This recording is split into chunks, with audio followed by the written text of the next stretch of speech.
Bbca नि सिङाव थानाय थाइखाजरा एरियानि बानजायनायाव साननैनि हाबाफारि लानानै जोलुर आरो बुलुर बादायलायनाय हाबाफारिया जोबनानै थांबाय। चिरां जिल्ला थुक्राझार Bbca नि सिङाव थानाय थाइखाजरा एरियानि बुहुत सारियालि गामिनि गेलेग्रा फोथाराव थाइखाजरा एरिया लाइमोन आफादनि बानजायनायाव साननैनि जोलुर आरो बुलुर बादायलायनाय हाबाफारिया दिनै मोजाङै जोबनानै थांबाय। बुलुर बादायलायनायाव जोबथा फाइनालाव गेलेदोंमोन सान्तिपुर हानजा आरो रुनिकाटा हानजाया गेलेयो। नाथाय नाजानायनि उनाव रुनिकाटा हानजाया देरहासारनो हायो आरो जोलुर बादायलायनायाव फाइनालाव बाहागो लादोंमोन बुहुत सारियालि हानजा आरो रुनिकाटा हानजाया बादायलायदोंमोन। बेबायदिनो नाजानायनि उनाव बुहुत सारियालि हानजाखौ 4-4 आव देरहासारनो हायो। बे हाबाफारियाव आलासि महरै बाहागो लाफैदों बर' बाप्टिस्ट चार्च एस'सिएशननि आफादगिरि एनस कुमार बसुमतारी, Bbca हम मिशन नेहाथारि रखन मुसाहारि आरो गोबां थाइखाजरा एरियानि दैदेनगिरिफोर। फै बिदिब्ला बर' बाप्टिस्ट चार्च एस'सिएशननि आफादगिरि एनस कुमार बसुमतारीया मा फोरमायदों नायनि। थाइखाजरा ओनसोलनि बे फुटबल आरो थ्र'बल बे मोननै गेमनि जि खेला अर्गानाइज खालामदों बियो जोबोद एनकारेजिं। बिथांमोननि साननाय जि थांखिफोर दङ बे इभेन्टखौ लानानै बे जोबोद थुलुंगाथाव। बे रिमट मोनसे जायगायावहाय जोंनि गामिफ्राव थानाय टेलेन्टेड जोंनि जोहोलाव सिख्लाफोर बिसोरनि जि गेलेनो हानाय केपासिटि बे गासैखौबो बुरखांनानै लाबोनानै जथाय खालामनानै बिसोरखौ एक्सेलेरेट खालामनायनि जि थांखि लादों बे जोबोद बाख्नायथाव। आङो थाइखाजरा ओनसोलनि बेहाय थानाय कमिटिनि जेसेबां अर्गानाइजिं ग्रुपफोर दङ बिथांमोनखौबो आं हामबाय होननानै बाख्नायदों। ओमफ्राय आङो खेला जाजेननायनिफ्राय नायफैनो मोनबाय बेवहाय बे गेलेनायल' नङा इभेन मोसानाय आयदाफ्रावबो कालचारेल जि एक्टिभिटिस जोंनि गामि सिङावहाय जोहोलाव सिख्लाफोरनि सिङाव थाखोमानाय जि टेलेन्ट मोसानो हानाय, मुसुरनो हानाय, गेलेनो हानाय बे गासिबो बेरखांबोदों। ओमफ्राय एमां दा प्लेयार्स बेसेबां अनज्लायनाय दङ, जों जे बिराद मोजां मोनो गेलेनायखौ, ओमफ्राय सासेया सासेखौ एक्सेप्ट खालामलायनो हायो, बे गासिबो बिसोरनि हाइडेन जि क्वालिटि केरेक्टार्स बे केरेक्टार्सफ्रा बेरखांदों। ओमफ्राय जों गोबां बे ओनसोलनि नायग्राफोरजों लोगोसे गेम जाजेननायनिफ्राय नायनानै जों बिराद एन्जय खालामबाय। ओमफ्राय दा 2-1 सोलिगासिनो दङ। रानिकाटा आरो बे सारियालि बे मोननै टीमजोंहाय गेम रानिकाटाया एडभान्स जागासिनो दङ। जोबजासे जोङो नायगोन ओमफ्राय सोर देरहायो जोङो बे देरहानायफोरजों आरो जेननायफोरजों जों ज'हैनो आरोबाव गेलेनायनि जि मोनसे आमुद रंजानाय आरो मोजां मोननाय बेखौ जोङो बाख्नायगोन। ओमफ्राय मोनसे बिसोरनि मोजां मोनसे थांखि दंबावो। बिथांमोना बेबादि दखरा जायगायाव गेलेग्राफोरनि मोनसे कम्पिटिटिभ जि माइन्ड बेखौहाय सायख'नो आरोबाव बिदिनो एसे जौसिन लेभेलावहाय मोजां कम्पिटिसन बिसोरो डेमनस्ट्रेट खालामनो जाहाथे हायो बिनिबो मोनसे फारिलाइ बिसोरो लादों। बे ओनसोलावहाय 40थासो मोनसे गामिफोर दङ। बे गामिफोरनिफ्राय बे प्लेयारफ्रा फैदों। बेनिफ्राय बिसोरो मोनसे स्ट्रंगेस्ट प्लेयारफोरखौ लानानै मोजां टीम बिसोरो दिखांगोन आरो बे टीमखौ लानानै आरोबाव सेन्ट्रेल लेभेलावहाय बिसोरो गेलेनो लांगोन। ओमफ्राय आं थुलुंगा होदों आरोबाव बेनिख्रुइ जौसिन बेबादि बहुद लेभेलावहाय गेलेनाय दङ। खिजानि जोंनि बे गामि ओनसोलनिफ्रायबो थानाय प्लेयारफ्रा टेलेन्टेड प्लेयारफ्रा बेबादि मोनसेनिफ्राय मोनसे गोजौ थाखोआव आवगायलांनो बेबादि हामलायनायखौबो जों दोनदों। ओमफ्राय लासैनो बेबादि इनिसियेटिभ लाबाय थायोब्ला लासैनो हयथ' जोंनि प्लेयार्सफ्रा थुलुंगानायखौ मोनबाय थागोन। मानोना बिसोरनो प्लेटफर्म नांगौ, रायजो राजानि अननाय नांगौ, ओमफ्राय बयनिबो मदद नांगौ। अब्लासो बिसोरनि बे गोग्गो हास्थायनाय आरो गेलेनो हानाय जि टेलेन्ट बे गासिबो एक्सेलेरेट जागोन।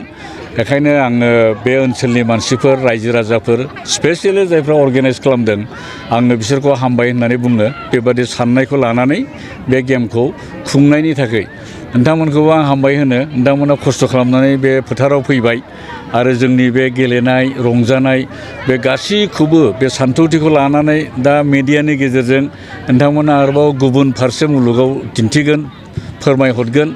बे हाबाफारिखौबो नोंथांमोना लानायनि थाखाय आङो नोंथांमोनखौबो आङो साबायखर बावो, हामबायसै। जोंनि Bbcaयाव गोबां एरियाफोर दङ। बे एरियाफ्रावबो बेबायदि खेला होयोब्ला एबा थुलुंगानाय होयोब्ला माबायदि जागोन? बियो गाहामानो जागोन। दा जेरै थाइखाजरायावहाय एरियायाव 40टा गामि दं सासेब्लाबो 40 जन प्लेयार ओंखारो खिन्थु जों नुनो मोनदों गामि दरसेयावनो 16 जननि बारा दं तो बेनिफ्राय आरो साबसिन हामसिनखौ बिसोरो बासिगोन दा बेबादिनो गुबुन गुबुन एरियायावबो बेबादिनो प्लेयारफोरखौहाय फिल्टार खालामनानै बेस्ट अफ बेस्ट प्लेयारखौ दिहुननानै लाबोयोब्ला जोंनि सेन्ट्रेल इयुथआव जेब्ला टुक्राझाराव खेला जागोन होमब्ला बे खेलाया एकदम साबना हामना जासिनगोन बयनिख्रुइ साबसिन जागोन बेस्ट अफ बेस्ट प्लेयारखौ जों आइडेन्टिफाइ खालामनो हागोन डेफिनेटलि बियो मोजां जागोन सार आं मैया बे थाखाजोरा एरियानि जे प्रेसिडेन्टआवबो सोंनाय जादों आरो बेखौ एखे कुइसनखौनो सोंगोन जोंनि बे आथिखालनि लाइमोनफोरनि बिमा बिफाफ्रा गेलेनायखौ माखासे बिमा बिफा बादा होयो दा बे बादा होनाय बिमा बिफाफोरखौ माबायदि थुलुंगा होनो गोसो जायो मोननै मोनथाम बिथिं दं जोंनि गामिनि मानसिफ्रा बांसिनानो मार्जिनालाइज ग्रुप दुखुथिया मानसिफोर ओमफ्राय दानि बिमा बिफाफ्रा फरायनायखौ बांसिन गोसो होनो लुबैयो फरायनायखौ लुबैयो ओमफ्राय गेलेनायाव गोदोयोब्ला फरायनाया खहा जागोन नामा नैबेबायदि मोनसे साननाय दं खारन फुटबल बियो बिराद हार्ड गेम खेबसे गेलेब्ला सानथामसो बेवहाय मेंनाय फैयो देहायाव बेखौ लानानै जोंनि गामिनि मानसिफ्रा खायसे एसे निरासा जायो नाथाय जोङो नुनो मोनो बिसोरनि जि एनार्जि बिसोरनि जि टेलेन्ट बे जेब्ला एक्सेलेरेट जायो बेवहाय मेंनाया देरसिन जाया मोसाग्राखौ मोसाहोआब्ला बा मोसाबाय थानो मोनोब्ला मालाबाबो मोसाग्राया मेंनानै थाया बांसिनसो बांसिन बिसोरो मोसालाङो ओमफ्राय गोरोंसिन जालाङो थ' फुटबलावबो बा गेलेनाय बेलायावबो गेलेहोयोब्ला बिसोरनि गिफ्टफ्रा जुदि मोजाङै जुदि बियो गेवलांसारोब्ला एखे लेभेलैनो फरायनायावबो बिथांमोना गोसो होगोन खारन गेलेनाया गुबुन एक्सपार्टफोरजों गुबुन टेलेन्टेड ब्रिलियेन्ट मानसिफोरजों मोनसे कमिउनिटियावहाय ज' खालामो बिसोरजों लोब्बा लाबोयो ओमफ्राय सासेनि मिउचुवेल एनकारेजमेन्ट मोनो बेनिखायनो जों बिमा बिफाखौबो थुलुंगा होदों बेखायनो बेफोरखौ अर्गेनाइज खालामनाया जाहाथे बिसोरनाव जि टेलेन्ट दं बे टेलेन्टखौ एलाउ खालामो मोसाग्राया मोसाथों ओमफ्राय गेलेनाया गेलेथों एट दा सेम टाइम फरायनायावबो जाहाथे बिसोरो गुरुत्त होयो फरायनायखौ बिसोरो नेवसिनो हाया खारन बे गोनांथार बेखायनो साइमालटेनियासलि जों थुलुंगा होदों फरायसाफोरखौबो प्लेयारफोरखौबो जों बुंदों नोंसोर गेलेबो ओमफ्राय लेखाबो फराय बिमा बिफाफोरखौ होनदों नोंसोरो थुलुंगा हो फरायनायावबो नोंसोरो दिथा हो गेलेनायफोरखौबो बिसोरखौ एनकारेज हो दा आथिखालनि लाइमोनफ्रा बांसिन गेलेनायखौ नागारनानै जानाय लोंनाय माखासे ड्राग्स बाहायनाय माखासे बेफोरबायदि जों नुनो मोनदों दा बेफोरखौ माबोरै हमथानो हागोन जोंनि सानखोमानाय आयदा बियो जोङो मानसिफोरनो मोनसे पजिटिभ इनपुट होनानै मानसिफोरखौ मोजां आयदाया बबेया जेरै गेलेनायफोर बेखौ बांसिन गुरुत्त होनानै जाहाथे बेबादि ससियेल इभिल्स बेबादि गाज्रि हेबिटफोरनिफ्राय जोङो थख' बारग'बोनो थुलुंगा होनो हायो बे जोंनि सिंनि थाखोमानाय मोनसे आयदा मानोना जेब्ला मोजां प्लेयार जों दानो हागोन लोंनाय जानाय फेनायजों बिसोरो गोदोनो हाया दा बे बिथिङै पजिटिभलि जों एप्रच खालामदों ससाइटिखौ ओमफ्राय जोङो सासे मानसिखौ नोङो बेखौ दाजा होननानैल' बुंनानै बादा होनो हाया खिन्थु बेखौ जुदि गेलेनाय बिथिंजों लाबोनानै गेलेनायखौ मोजां मोनहोनो हायोब्ला आरो गुबुन मोजां गेलेग्राफोरजों बिखौ लोब्बा खालामहोनो हायोब्ला लासैनो बियो गावनि गाज्रि आखुखौ नागारलांनो हागोन ओमफ्राय बेखौ जोङो मोनसे कमन मोनसे बयनिबो हेफाजाबजों एड्रेस खालामनो जोंनि बे थाखोमानाय आयदा फेग्राफोरखौबो जोङो लायनो नागिरदों होनब्ला फेग्राफ्रा फैनाय नङा बेनिखायनो जों खायदा खालामनानै गेलेनायखौनो प्रमट खालामनानै गेलेनायनि गेजेरजों बिसोरखौ गेलेनायनि फोथाराव लाबोनानै जों फ्रेन्डशिप खालामनानै जों बेखौ एड्रेस खालामनो गोसो जानाय हास्थायनाया जोंनि बयनिबो गोसो सिङावहाय दङ आरो नोंथाङा सरखारि साख्रि नागिरदोंना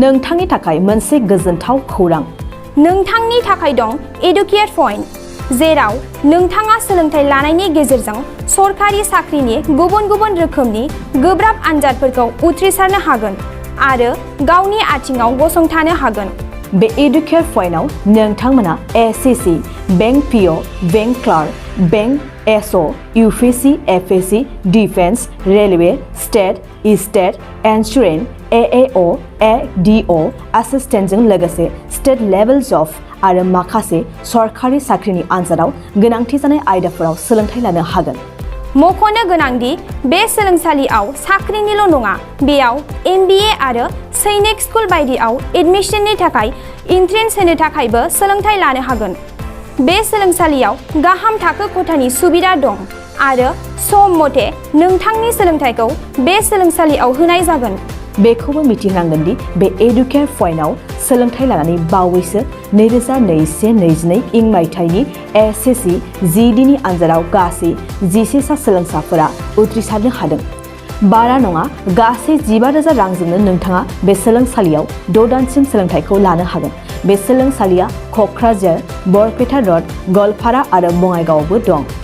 क'क्राझाराव सोलोंथाइ लानो गोसो गुदुं जानाय सुबुंफोरा 70020261133 9101536360 70020261133 9101536360